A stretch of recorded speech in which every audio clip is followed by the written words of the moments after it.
Blackstone Audio presents The Devil You Know, a novel by Elisabeth De Mariaffi. This book is read by Andi Arndt. For George. I used to be paranoid, thinking someone was after me, but it was you all along. Paulette Giles, Police Poems 1. Prologue. The first time I saw him, it was snowing. I was standing next to the stove, under the band of light shining down from the range hood, picking through a bag of spinach leaves and throwing the mushy ones into the sink.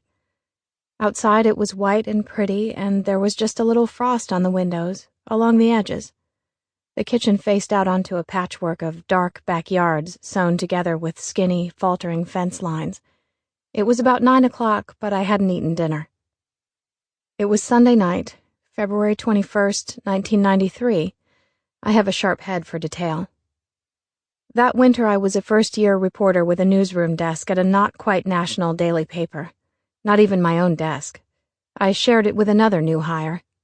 A guy named Vin Nguyen, who sat out the overnights and left crumpled bags of hickory sticks in the pencil drawer. My mother loved and hated my job. She thought I got too close to it.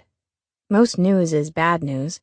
Her opinion is that I lived a lot of bad news very closely as a child, and enough is enough.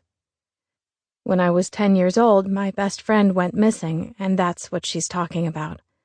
You can look at this as bad news, and it's the understatement of your lifetime.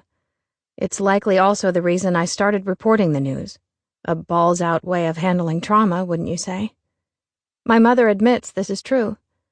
I'd come on board as a summer intern with a year of J-school to go, but the job came up and I wanted to be working. The Free Press prides itself on its name. Free to print whatever will sell this week. Larger type than the other dailies and all-color photos. None of that makes the newsroom any less exciting, though.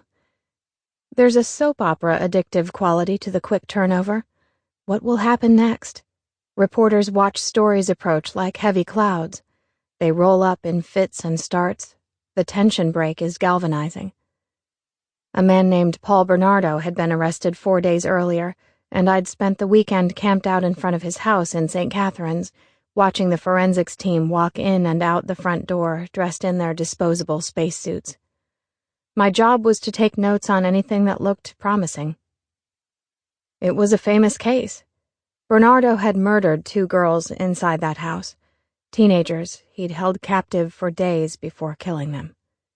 The last girl, Kristen French, had Sample complete. Ready to continue?